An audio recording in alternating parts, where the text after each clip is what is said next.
Livro Além e a Sobrevivência do Ser. De Leon Denis, 1903. Capítulo 2. O valor científico desta doutrina não é menos considerável do que o seu valor moral e social. Com efeito, incitando-nos a procurar as provas experimentais que lhe servem de apoio, ela nos coloca em presença dos aspectos mais profundos e mais ignorados da natureza humana. Pelo que me concerne pessoalmente, já pude colher algumas provas de minhas vidas anteriores. Consistem essas provas diferentes, por meio de médiuns que se não conheciam e que jamais tiveram relação entre si. Tais revelações são concordes idênticas. Além disso, logrei verificar-lhes a exatidão pela introspecção, isto é, por um estudo analítico e atento do meu caráter e da minha natureza psíquica. Este exame me fez descobrir, muito acentuados em mim, os dois principais tipos de homem que realizei no curso das idades e que dominam todo o meu passado, o monge estudioso e o guerreiro. Ser-me-ia possível ajuntar numerosas impressões e sensações que me permitiram reconhecer, nesta vida, seres já encontrados anteriormente. Creio que muitos homens, observando-se com atenção, conseguiriam constituir seu passado pré-natalício, se não nas minúcias, pelo menos nas grandes linhas.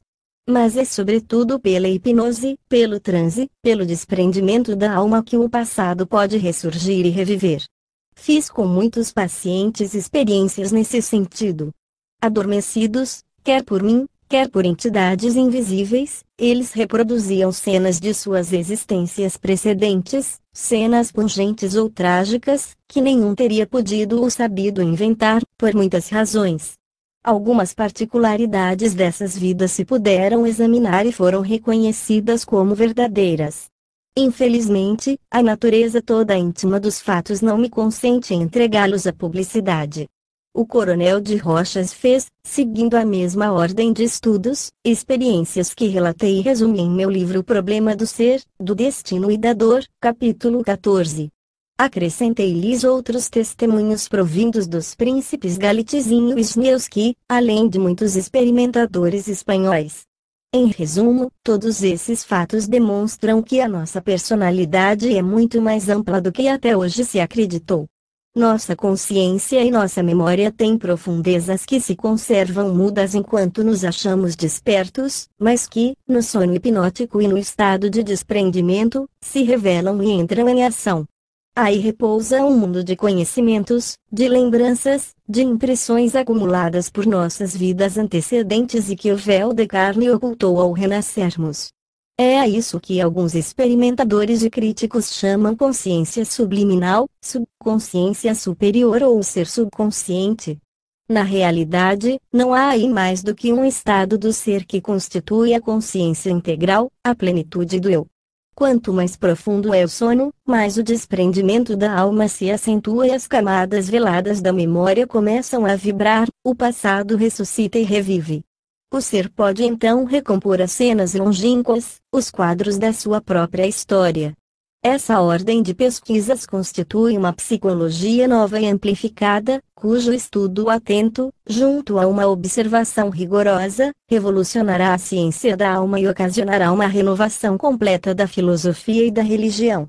Às experiências indicadas acima convém acrescentar as reminiscências de homens e de crianças. Grande número de casos desses citei em O Problema do Ser, capítulo 15. Poderia ditar os de muitas crianças se lembrarem de suas vidas anteriores, casos que não se explicam nem pela imaginação, nem pela influência do meio, porquanto os pais, na sua maioria, são hostis à ideia de reencarnação. Semelhantes fenômenos desaparecem com o crescimento, quando a consciência profunda, de alguma forma sepultada sob o invólucro carnal, deixa de vibrar. As reminiscências de homens célebres se explicam pelo grau de evolução e o apuramento dos sentidos psíquicos. A esses casos acrescentarei um, citado pelo Sr. H. Varigny, no folhetim científico do Jornal des Debates, de 11 de abril de 1912. Segundo um autor que muito conviveu com os birmans e os estimulou, consagrando-lhes um livro de grande interesse, o Sr. Fielding Hall relatou o fato seguinte, que não é mais do que um et pluribus. Entre os birmãs, encontrar-se-iam frequentemente crianças que se recordavam de vidas anteriores. Infelizmente essa lembrança se apaga e desaparece com a idade. 50 anos antes, duas crianças, um menino e uma menina, nasceram no mesmo dia e na mesma aldeia. Para abreviar, casaram-se e morreram na mesma data, depois de terem fundado uma família e praticado todas as virtudes.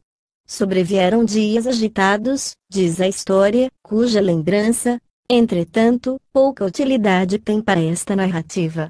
Basta dizer-se que dois jovens de sexos diferentes foram obrigados a fugir da aldeia, onde o primeiro episódio se passara, e foram estabelecer-se a Lures. Tiveram dois filhos gêmeos. Aqui começa o segundo episódio.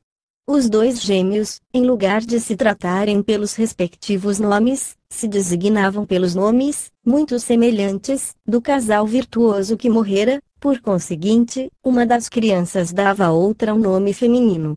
Os pais se admiraram disso um pouco, porém logo compreenderam o que havia. Para eles o casal virtuoso se reencarnara nos meninos. Quiseram tirar a prova.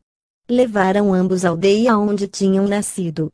Reconheceram tudo, estradas, casas, pessoas, até as roupas do casal, conservadas sem que se saiba por que razão. Um se lembrou de haver emprestado certa soma a determinada pessoa, que ainda vivia e confirmou o fato. Ao Sr. Fielding Hall, que viu os dois meninos quando tinham 6 anos, parecia que um apresentava aspecto um tanto feminil, era o que abrigava a alma da mulher defunta. Antes da reencarnação, viveram, dizem os dois, algum tempo sem corpo, nos galhos das árvores, mas suas reminiscências se vão tornando cada vez menos nítidas e se apagam, as da vida anterior, naturalmente. 26. Início da nota do redator. 26.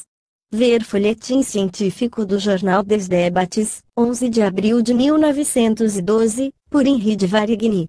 Fim da nota do redator.